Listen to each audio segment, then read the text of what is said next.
Hello everyone, welcome back to my channel. I am Pooja और monthly compilation में March month के कुछ important topic आज हम डिस्कस करने वाले हैं, इंडेक्स एंड रिपोर्ट। और इंडेक्स एंड रिपोर्ट से हर एक एग्जाम में क्वेश्चन डेफिनेटली पूछे जाते हैं and international appointments and international news को आज हमें कवर करना है। आप लोगों के अगर एग्जाम जुलाई मंथ में होते हैं तो आप लोगों के लिए जो लास्ट 6 मंथ है ये बहुत इंपॉर्टेंट है। मैक्सिमम वेटेज आपका ये लास्ट 6 मंथ के करंट अफेयर से होता है, मतलब जनवरी से लेकर आपको ये जून तक के करंट अफेयर्स बहुत इंपॉर्टेंट होंगे और एडिशनल आपको 6 मंथ के करंट अफेयर्स तो रेडी करने ही है। और अभी हम बात कर रहे हैं मार्च मंथ की, तो ये करंट अफेयर्स आपके लिए बहुत इंपॉर्टेंट है। इसके पहले सभी पार्ट्स डिस्कस कर लिए हैं, तो आप उन पार्ट्स को देख सकते हैं, प्लेलिस्ट में अवेलेबल है। एंड लास्ट पार्ट हम डिस्कस करेंगे बहुत जल्दी, जिसमें हम बैंकिंग एंड साइंस टेक को डिस्कस कर लेंगे। क्लियर है? तो आज की वीडियो का टॉपिक आपको क्लियर हो चुका होगा, इंडेक्स एंड रिपोर्ट देखना है एंड इंटरनेशनल न्यूज को हमें कवर करना है। अब बात कर लेते हैं पीडीएफ के बारे में। सो पीडीएफ आपको मिल जाएगी मेरे टेलीग्राम से एंड टेलीग्राम की लिंक डिस्क्रिप्शन में भी है, या सिंपली सर्च कीजिएगा पूजा जैन CA 247, तो भी आप मेरे टेलीग्राम तक पहुंच जाएंगे और वहां से आप इजिली इस पीडीएफ को डाउनलोड कर सकते हैं और अपने नोट्स बना सकते हैं। क्लियर? इसके अलावा जो स्टूडेंट न्यू है उनको मैं बताना चाहती हूँ, डेली 8 AM पर सभी कॉम्पिटिटिव एग्जाम के लिए यहाँ पर करंट अफेयर्स तैयार किए जाते हैं। तो आप बिल्कुल सुबह 8 बजे जुड़ना नहीं भूलेंगे करंट अफेयर्स के लिए। और पहली बार आ रहे हो तो चैनल को सब्सक्राइब कर लेना, जिससे अपकमिंग क्लासेस के नोटिफिकेशन आपको मिल सके। एंड लाइक बटन पे क्लिक करना नहीं भूलेंगे, ठीक है? चलिए सबसे पहले बात करते हैं इंटरनेशनल इंटेलेक्चुअल प्रॉपर्टी इंडेक्स 2024। तो इंटेलेक्चुअल प्रॉपर्टी इंडेक्स को रिलीज करता है यूएस चैम्बर ऑफ कॉमर्स, और इसमें बेसिकली 55 कंट्रीज का एनालिसिस किया गया और इंडिया की रैंकिंग 42 पोजीशन पे आपको देखने को मिलेगी। लास्ट ईयर मतलब 2023 में भी इंडिया 42 पोजीशन पे था और 2024 में भी इंडिया 42 पोजीशन पे है एंड इंडिया का स्कोर है 38.64। करेक्ट? अब बात करते हैं top 3 countries, USA, UK and France आपको देखने को मिल जाएंगी। नेक्स्ट बात करेंगे status of leopard in India. तो कुछ समय पहले श्री भूपेंद्र यादव जी ने स्टेटस ऑफ लेपर्ड रिपोर्ट को पब्लिश किया था और यहाँ पर ये 5th नंबर की साइकिल थी, मतलब 5th नंबर का एडिशन या असेसमेंट था जहाँ पर लेपर्ड्स की काउंटिंग की गई। हमारी कंट्री का लगभग 70% जोग्राफिकल एरिया को कवर किया गया था यहाँ पे सेंसस कराने के लिए। और इस सेंसस को करा किसने है? तो लेपर्ड की पॉपुलेशन एस्टिमेट करने के लिए सर्वे किया था national tiger conservation authority, wild life institute of India with the collaboration of state forest department. की फाइंडिंग क्या है कि हमारी कंट्री में लेपर्ड पॉपुलेशन इंक्रीज हुई है बाय 1.08% और टोटल नंबर ऑफ लेपर्ड हमारी कंट्री में है 13,874। अब आपको ये वाला जो डेटा है इसे याद करना है एग्जाम के लिए, 13,874 लेपर्ड्स है। हाईएस्ट नंबर ऑफ लेपर्ड आपको सेंट्रल इंडिया में मिलेंगे और स्पेशली अगर हम देखेंगे एमपी, तो मध्य प्रदेश को लेपर्ड स्टेट भी कहा जाता है। एमपी में सबसे ज्यादा लेपर्ड है, 3,907 लेपर्ड्स। ठीक है, बाकी सारे एरिया में लेपर्ड की जो पॉपुलेशन है वो इंक्रीज हुई है, लेकिन अगर आप बात करेंगे गैंगेटिक प्लेन के बारे में और शिवालिक हिल के बारे में, मतलब बेसिकली जो नॉर्थ का पार्ट है या आपका जो हिमालय एरियन है, वहां पर आप देखेंगे कि पॉपुलेशन लेपर्ड की डिक्लाइन हुई है 3.4% से। क्लियर है? चलिए स्टेट वाइज डेटा देखेंगे तो सबसे ज्यादा लेपर्ड है एमपी, एमपी के बाद महाराष्ट्र, कर्नाटका एंड तमिलनाडु में देखने को मिल जाएंगे। अब वो कौन से टाइगर रिजर्व या फॉरेस्ट एरिया है जहां पे लेपर्ड सबसे ज्यादा है? सो आंसर हो जाएगा नागार्जुन सागर श्रीशैलम आंध्र प्रदेश में, फिर Panna tiger reserve in Madhya Pradesh and Satpura tiger reserve it is also in Madhya Pradesh. यहाँ पे सबसे ज्यादा आपको लेपर्ड्स देखने को मिलेंगे। एंड सिमिलर कुछ समय पहले स्नो लेपर्ड का भी असेसमेंट हुआ था। ठीक है, स्नो लेपर्ड की भी काउंटिंग की गई थी हमारी कंट्री में और उसमें पाया गया कि हमारे देश में 718 स्नो लेपर्ड है और सबसे ज्यादा स्नो लेपर्ड कहाँ पर है? लद्दाख में है। लद्दाख में total number of snow leopard आपको 477 देखने को मिलेंगे। तो ये कुछ इंपॉर्टेंट डेटा है जो आपको याद रखना है। नेक्स्ट बात करेंगे state energy efficiency index 2023। Ministry of power ने इसे पब्लिश किया है और ये भी 5th एडिशन है। ठीक है, 5th एडिशन है। सिंस 2018 से स्टेट एनर्जी इफिशियंसी इंडेक्स को पब्लिश किया जाता है। यहाँ पर बेसिकली देखा जाता है किस राज्य की या यूनियन टेरिटरी की कितनी प्रोग्रेस हुई है, उन्होंने रिन्यूएबल एनर्जी के सेक्टर में या सफिशिएंट किस तरीके से एनर्जी का इस्तेमाल कर सकते हैं सस्टेनेबल डायरेक्शन में, तो आप किस तरीके से काम कर रहे हो, मेथड अपना रहे हो। तो यहाँ पर 2018 से इस रिपोर्ट को पब्लिश किया जा रहा है। इस रिपोर्ट को डेवलप कौन करता है? तो bureau of energy efficiency in the association with alliance for energy efficiency economy इस रिपोर्ट को डेवलप करती है। यहाँ पर total 36 state and union territory को कवर किया गया और यहाँ पे रिपोर्ट पब्लिश की गई। यहाँ पर जो स्टेट और यूनियन टेरिटरी है उनकी रैंकिंग अलग अलग कैटेगरीज में की गई, जैसे कि आपका फ्रंट रनर कौन है, अचीवर, कंटेंडर और एस्पिरेंट कैटेगरी। तो फ्रंट रनर वो स्टेट होते हैं जिनका स्कोर 70% से ज्यादा होता है। फिर अचीवर कैटेगरी जिनका स्कोर 50 से लेकर 59 के बीच में है। कंटेंडर कैटेगरीज में वो स्टेट आते हैं जिनका स्कोर 30 से लेकर 49 के बीच में है, और एस्पिरेंट कैटेगरी में वो स्टेट आते हैं जिनका स्कोर लेस देन 30 आपको देखने को मिलेगा। तो यहाँ पे आपको याद रखना है कि front runner total number of state 7 है। कौन कौन से? Andhra Pradesh, Haryana, Karnataka, Kerala, Maharashtra, Punjab and Telangana. Achiever category में केवल और केवल 2 स्टेट है, Assam and Uttar Pradesh. Contender category में आपको 3 राज्य देखने को मिलेंगे, Goa, Jharkhand and Tamil Nadu. And aspirant category में रिमेनिंग 24 राज्य और आपको देखने को मिल जाएंगे। तो आपको अपने अपने स्टेट की इन्फॉर्मेशन तो यहाँ पर होनी चाहिए अगर आप पर्टिकुलर स्टेट का एग्जाम दे रहे हो, क्योंकि एमपीपीएससी ने इस तरीके का एक क्वेश्चन कुछ समय पहले ही पूछा था। अब यहाँ पे ओवरऑल स्कोर देख लेते हैं। तो टॉप परफॉर्मिंग स्टेट है कर्नाटका, सेकेंड नंबर पे आपको देखने को मिलेगा Andhra Pradesh. And most improved state कौन सा है? तो महाराष्ट्र और हरियाणा मोस्ट इम्प्रूव्ड कैटेगरी में आपको मिल जाएंगे। चलिए अब बात करते हैं सिप्री की report, Stockholm International Peace Research Institute की रिपोर्ट। ये रिपोर्ट बेसिकली बताती है कि कौन सी कंट्री है सबसे ज़्यादा वॉरहेड को या वेपन्स को इंपोर्ट करता है, एक्सपोर्ट करता है, आपकी कंट्री का डिफेंस बजट कितना है, आपके पास न्यूक्लियर वॉरहेड क्या है। तो इस तरीके से एक सर्वे करते हुए सिप्री अपनी रिपोर्ट को पब्लिश करती है। सिप्री का हेडक्वार्टर आपको स्टॉकहोम स्वीडन में देखने को मिल जाएगा और 1966 में इसका फॉर्मेशन किया गया था। क्लियर। अब इस रिपोर्ट में बताया गया कि India become the world largest arm importing country. तो वर्ल्ड में सबसे ज्यादा आर्म्स को इंपोर्ट करने वाली कंट्री कौन सी है? इंडिया आपको देखने को मिल जाएगी। इंडिया के पास सेकंड नंबर पे Saudi Arabia and third number पे आपको कतर देखने को मिलेगा। तो इंडिया सबसे ज्यादा वेपन कहाँ से इंपोर्ट करता है? तो आंसर है रशिया। हमारा टोटल जितना हम इंपोर्ट करते हैं उसका 36% हमने रशिया से इंपोर्ट किया है। ठीक है, चलिए अब वर्ल्ड बैंक की एक रिपोर्ट पे हम चर्चा करेंगे।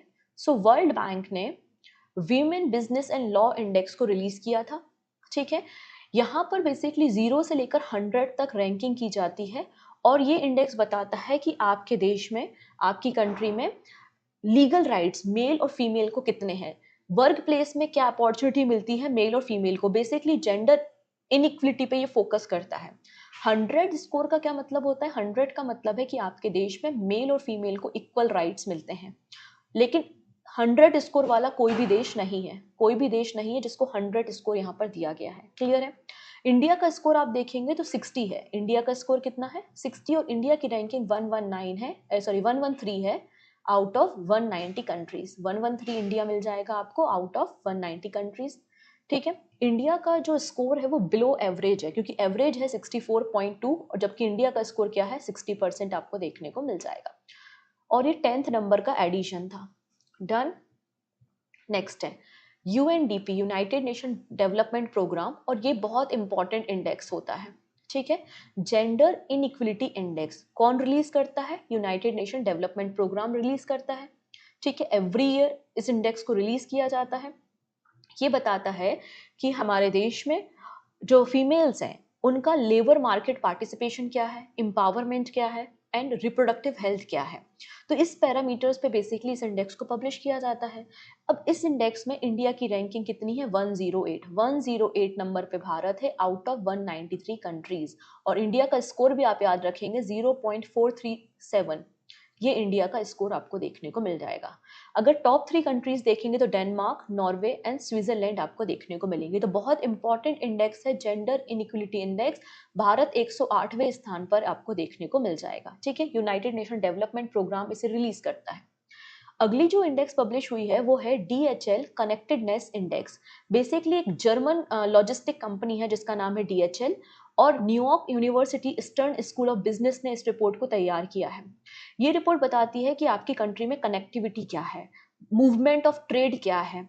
ठीक है, उसके आधार पे यहाँ पे 181 कंट्रीज की रैंकिंग की गई थी और इंडिया 62वें स्थान पे है।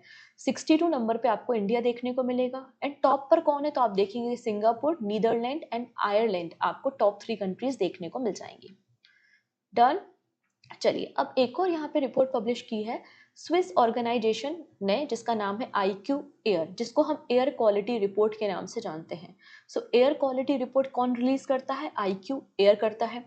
यहाँ पर लगातार चौथी बार दिल्ली वर्ल्ड की मोस्ट पॉल्यूटेड कैपिटल सिटी बन गई है। पूरे दुनिया में सबसे ज्यादा प्रदूषित राजधानी क्षेत्र कौन सा है? दिल्ली है, according to this report.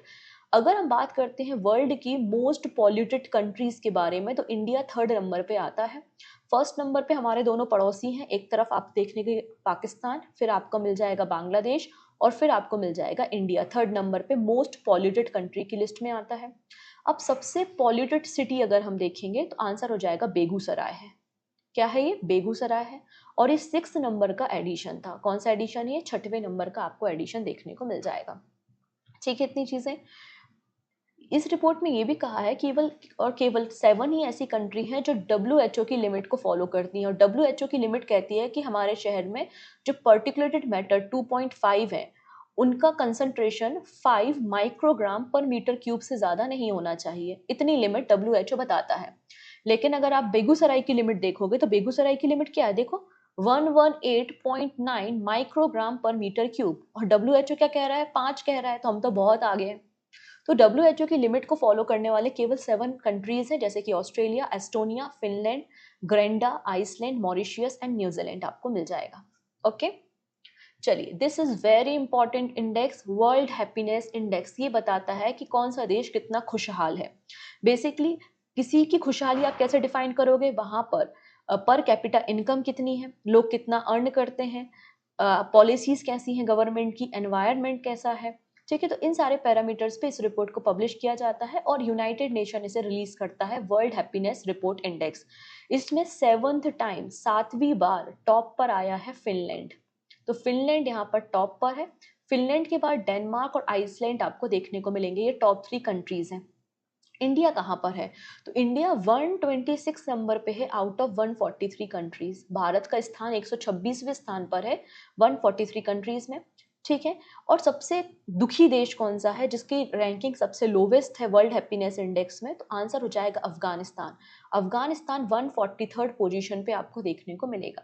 And for the first time top 20 happiest country की लिस्ट में कोस्टा रिका और लिथुआनिया का नाम आया है। कोस्टा रिका 12th पोजीशन पे और लिथुआनिया 19th पोजीशन पे आपको मिल जाएगा। ठीक है, चलिए अब बात करते हैं grievance redressal assessment index ranking. देखिएगा, यहाँ पर गवर्नमेंट का एक पोर्टल है जिसका नाम है centralised public grievance redressal and management system. ठीक है, बेसिकली इसको हम CP ग्राम्स के नाम से जानते हैं। ये इसमें सारी मिनिस्ट्री, सारे डिपार्टमेंट्स होते हैं, और पब्लिक को कोई भी शिकायतें होती तो वो यहाँ पे रजिस्टर कर सकते हैं। अब आपका वो डिपार्टमेंट जहाँ पे आपने कंप्लेंट की है, वो आपको फीडबैक कैसा देता है, कितनी जल्दी आपकी कंप्लेंट को रिजॉल्व करता है, इस आधार पे यहाँ पे रैंकिंग की गई है इसी डेटा का इस्तेमाल करके। और यहाँ पे मिनिस्ट्री ऑफ होम अफेयर्स, आप देखेंगे मिनिस्ट्री ऑफ होम अफेयर्स ने टॉप किया है ग्रीवेंस रिड्रेसल असेसमेंट इंडेक्स में। ठीक है, नेक्स्ट है LIC, world strongest insurance brand. यहाँ पर ब्रांड फाइनेंस 2024 ने एक रिपोर्ट रिलीज की थी और इसमें बताया गया कि वर्ल्ड का स्ट्रॉन्गेस्ट इंश्योरेंस ब्रांड कौन सा है? LIC। और LIC की जो वैल्यूएशन है वो 816 बिलियन रुपीज आपको देखने को मिल जाएगी। और LIC का स्कोर है 88.3। फर्स्ट नंबर पे LIC है, सेकंड नंबर पे आप देखेंगे कैथी लाइफ इंश्योरेंस है, एंड थर्ड नंबर पे NRMA इंश्योरेंस है। लेकिन हमारे लिए इंपॉर्टेंट LIC है, तो आप LIC को ध्यान रखेंगे। नेक्स्ट है हुरुन रिच लिस्ट 2024। तो Hurun global rich list 2024 publish की गई थी। यहाँ पर जो टॉप 10 वेल्दी पर्सन है या रिचेस्ट पर्सन है उनकी लिस्ट है, और टॉप 10 में केवल और केवल एक ही इंडियन नाम शामिल है, वो है मुकेश अंबानी जी का। और मुकेश अंबानी की जो वैल्यूएशन है वो $115 बिलियन आपको मिल जाएगी। तो सबसे रिचेस्ट पर्सन कौन है? तो आप देखेंगे एलॉन मस्क सबसे रिचेस्ट पर्सन आपको देखने को मिलेंगे, जिनकी टोटल वेल्थ $231 बिलियन आपको देखने को मिल जाएगी।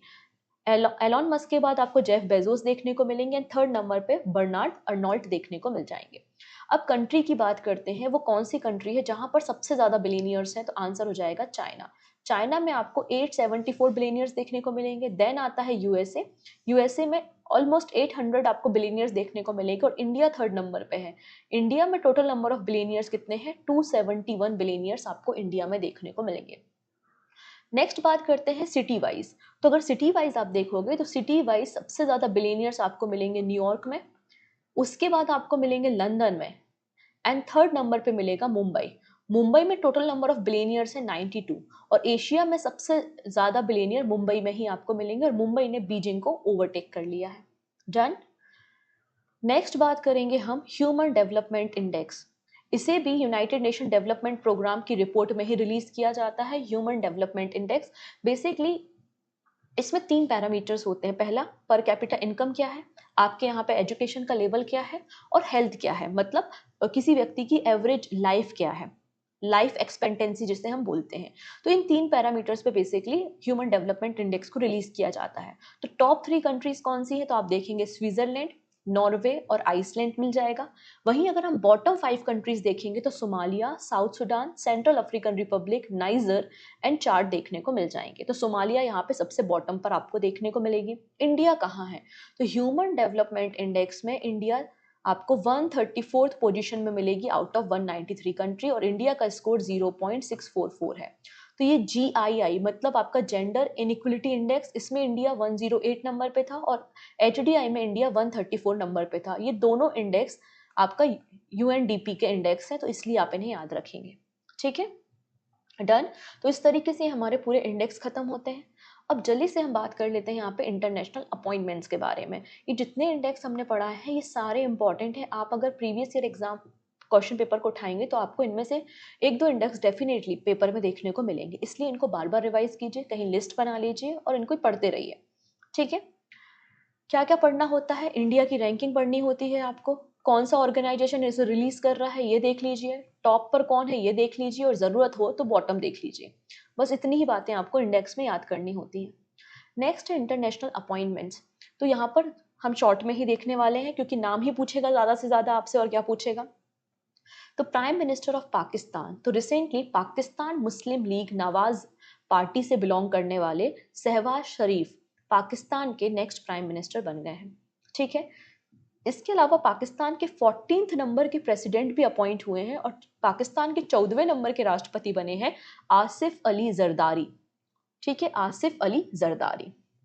नेक्स्ट बात करते हैं पैलेस्तीन के बारे में। आपको तो पता ही है हमास और इजराइल की भी वॉर चल रही है, तो उसी बीच में ये फैसला हुआ था, और नए प्राइम मिनिस्टर पैलेस्तीन के, या फिलीपींस जिसको हम बोलते हैं, पैलेस्तीन के नए प्राइम मिनिस्टर बन गए हैं मुस्तफ़ा। ठीक है, इनका नाम क्या है, मोहम्मद मुस्तफ़ा इनका नाम है। नेक्स्ट है रशिया। तो रशिया में भी प्रेसिडेंशियल इलेक्शन हुए थे, और आप देखेंगे व्लादिमीर पुतिन 5वीं बार राष्ट्रपति बन गए हैं, 5th टर्म के लिए प्रेसिडेंट बन गए हैं रशिया के। ठीक है, नेक्स्ट है साइमन हैरिस। इंपॉर्टेंट पर्सन है क्योंकि ये आयरलैंड के यंगेस्ट प्राइम मिनिस्टर बन गए हैं, केवल 37 ईयर की एज में। आप देखेंगे साइमन हैरिस आयरलैंड के यंगेस्ट प्राइम मिनिस्टर बन गए हैं। नेक्स्ट पर्सन है लुइस मॉन्टेग्रो, ये पोर्चुगल के प्राइम मिनिस्टर बने हैं। ठीक है, पुर्तगाल के प्राइम मिनिस्टर बन गए हैं। इसके अलावा आप यहाँ पे भी कुछ अपॉइंटमेंट देखेंगे, जैसे कि इंडोनेशिया। इंडोनेशिया के जो प्राइम मिनिस्टर हैं, सॉरी प्रेसिडेंट हैं, उनका नाम है प्रबाबो सुबियांतो। फिर फिनलैंड, फिनलैंड वही कंट्री है जो कि हैप्पीएस्ट कंट्री है, इसके आपको प्रेसिडेंट देखने को मिलेंगे अलेक्जेंडर स्टब।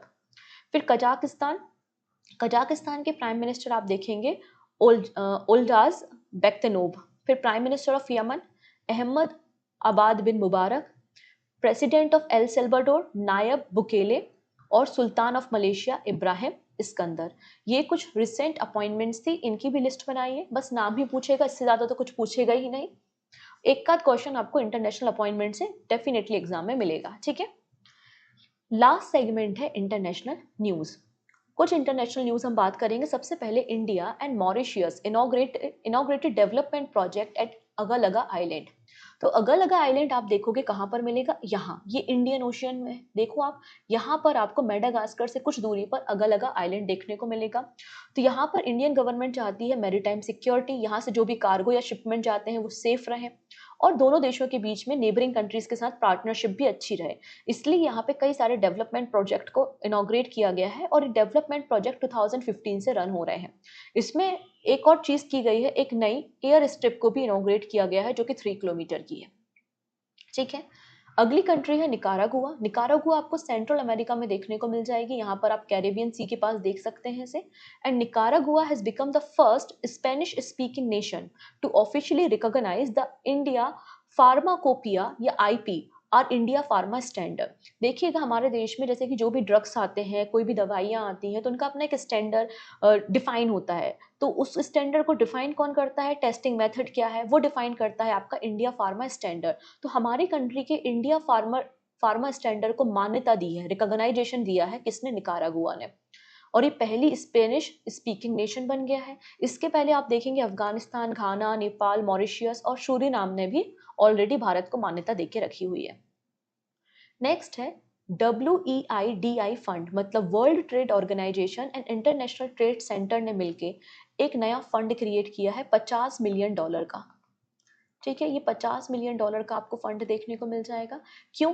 तो women exporter in the digital economy fund, इसका नाम क्या है, WEIDI का मतलब है वीमेन एक्सपोर्टर इन डिजिटल इकोनॉमी फंड। बेसिकली जो वीमेन लेड स्टार्टअप्स होते हैं डेवलपिंग कंट्री और लीस्ट डेवलप कंट्रीज में, उनको सपोर्ट करने के लिए, उनको एक टेक्नोलॉजी एडवांसमेंट प्रोवाइड करने के लिए, नई टेक्नोलॉजी सिखाने के लिए $50 मिलियन का इस फंड को लॉन्च किया गया है। और पहला डोनर कौन बन गया है, यूएई, और यूएई ने $5 मिलियन यहाँ पर आप देखेंगे इन्वेस्ट कर दिए हैं।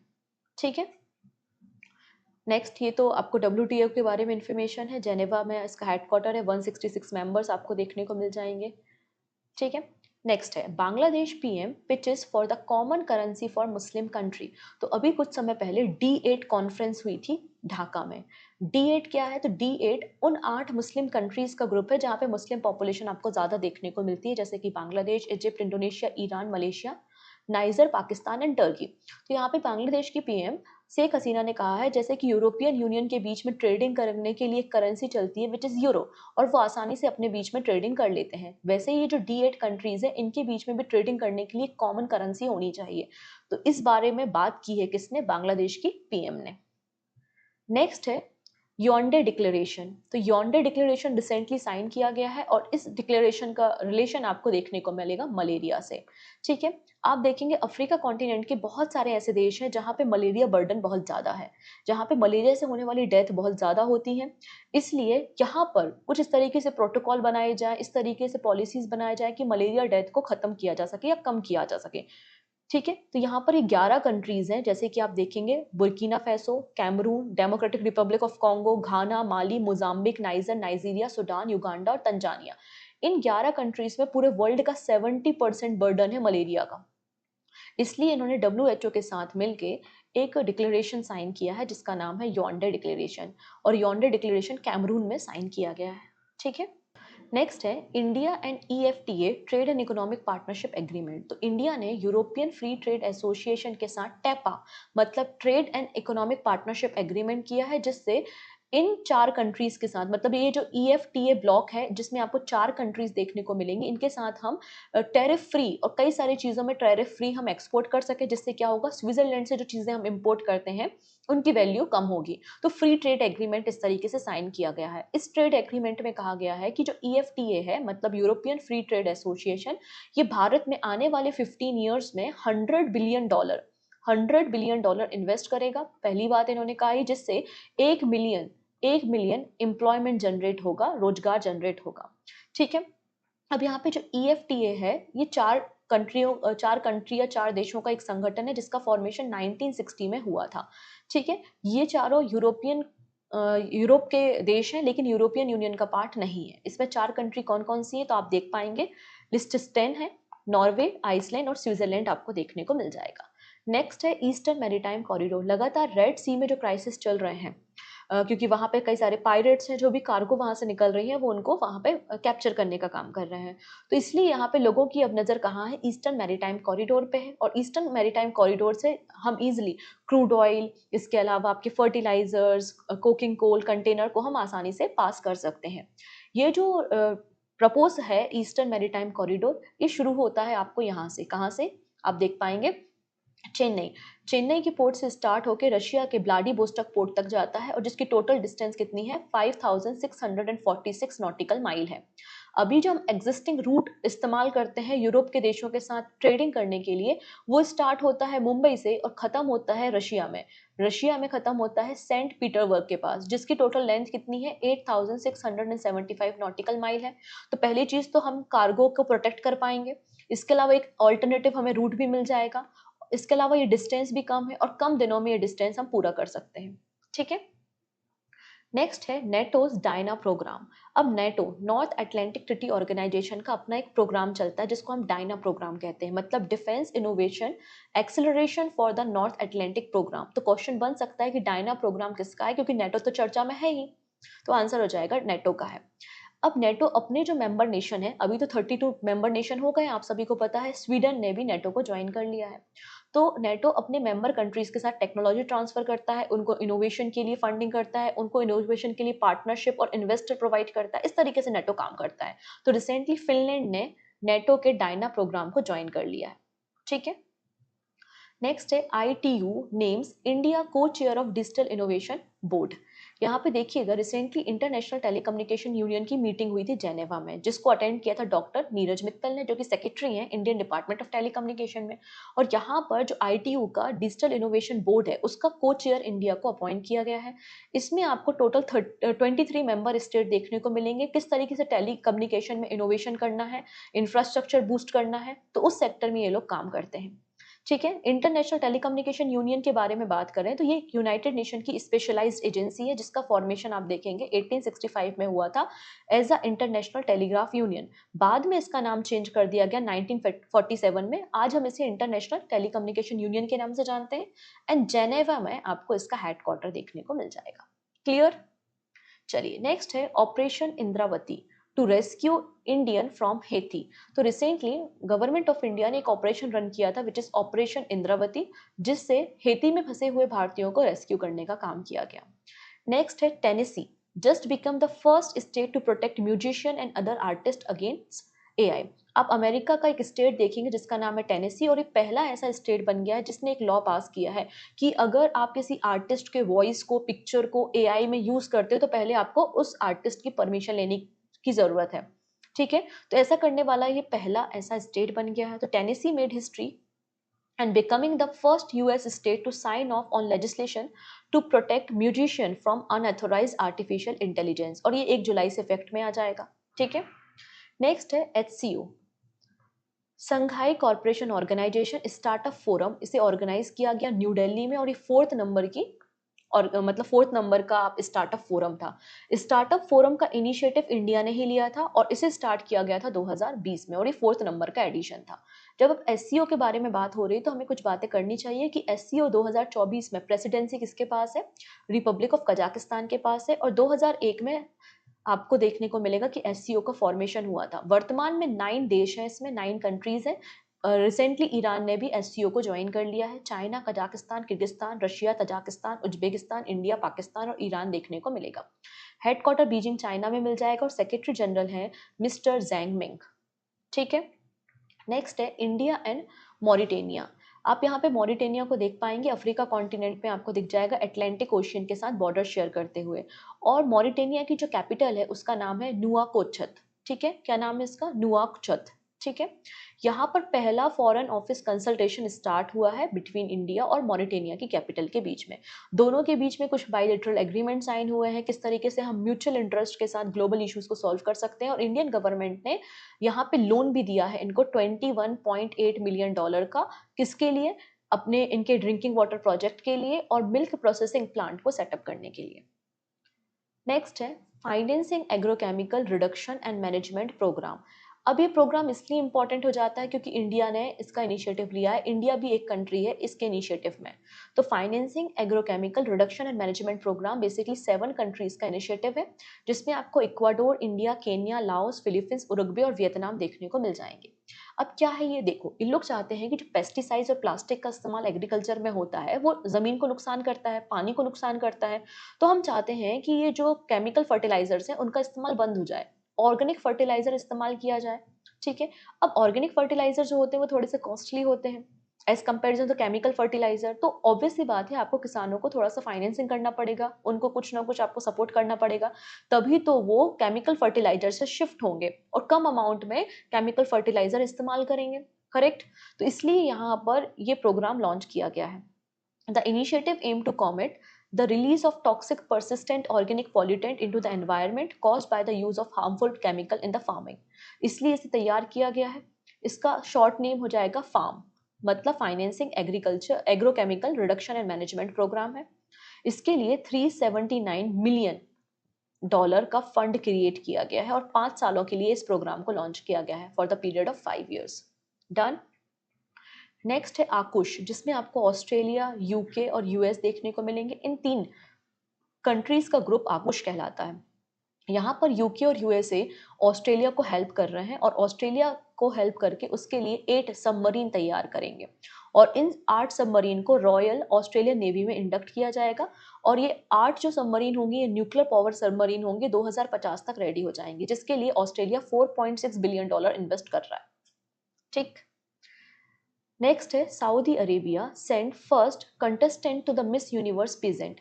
पहली बार सऊदी अरेबिया जो मिस यूनिवर्स इवेंट होने वाला है मैक्सिको में 2024 में, उसमें अपने पहले कंटेस्टेंट को भेजने वाला है। और वो कौन है तो आप देख सकते हैं, रूमी अल खतनी इनका नाम है। डन।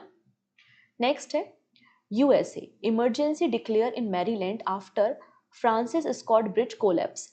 आप यहाँ पे देखेंगे यूएसए में एक स्टेट है जिसका नाम है मैरीलैंड और मैरीलैंड में एक जगह है जिसका नाम है बाल्टीमोर और बाल्टीमोर में आपको एक रिवर देखने को मिलेगी जिसका नाम क्या है, पेटेप्सको रिवर। यहाँ पर इसमें एक ब्रिज था जिसका नाम था फ्रांसिस स्कॉट ब्रिज और ये कोलैप्स हो गया, जिसके कारण मैरीलैंड में इमरजेंसी डिक्लेयर कर दी थी क्योंकि ट्रैफिक बहुत ज़्यादा हो गया था। अभी जो फ्रांसिस स्कॉट ब्रिज है इसको 1977 में तैयार किया गया था और लगभग 8636 फीट का आपको ये ब्रिज देखने को मिल जाएगा। क्लियर। और ये लास्ट स्लाइड है जिसमें हम कुछ शॉर्ट न्यूज़ पर डिस्कशन करेंगे, जैसे कि पेरू में लगातार डेंगू के केसेस बहुत ज़्यादा बढ़ रहे थे, इसलिए इन्होंने हेल्थ इमरजेंसी डिक्लेयर की थी। फिर चाइना यहाँ पे $2 बिलियन लोन दे रहा है पाकिस्तान को। नेक्स्ट है पनामा। पनामा 97 नंबर का मेंबर बन गया जिसने रेटिफाई किया है इंटरनेशनल सोलर अलायंस, जिसका फॉर्मेशन 2015 में किया गया था इंडिया और फ्रांस ने। स्वीडन जैसा कि मैंने बताया 32वें नंबर का मेंबर बन गया है, 32 नंबर का मेंबर बन गया है नेटो का। नेक्स्ट है वर्ल्ड टेलीकम्युनिकेशन स्टैंडर्डाइजेशन असेंबली की मीटिंग नई दिल्ली में होगी 15 से लेकर 24 अक्टूबर के बीच में और नेपाल ने अपनी टूरिज्म कैपिटल डिक्लेयर किया है, किसे, पोखरा को। तो इस तरीके से हमारी सारी की सारी इंटरनेशनल न्यूज़ भी खत्म होती। तो आज के सेगमेंट पे हमने रिपोर्ट्स भी देख ली, इंटरनेशनल अपॉइंटमेंट्स भी देख ली एंड इंटरनेशनल न्यूज़ को भी कवर कर लिया। आई होप ये सेशन आपको बहुत मदद करेगा आने वाले एग्जाम में, क्योंकि बहुत ही प्रिसाइज मैंने कंटेंट यहाँ पे दिया है, बहुत ही प्रिसाइज डेटा है जो आपको एग्जाम में डेफिनेटली मदद करने वाला है। ओके, अगर वीडियो पसंद आता है तो आप बिल्कुल शेयर कर सकते हैं और पहली बार आए हो तो सब्सक्राइब कर लीजिएगा। So thank you, take care.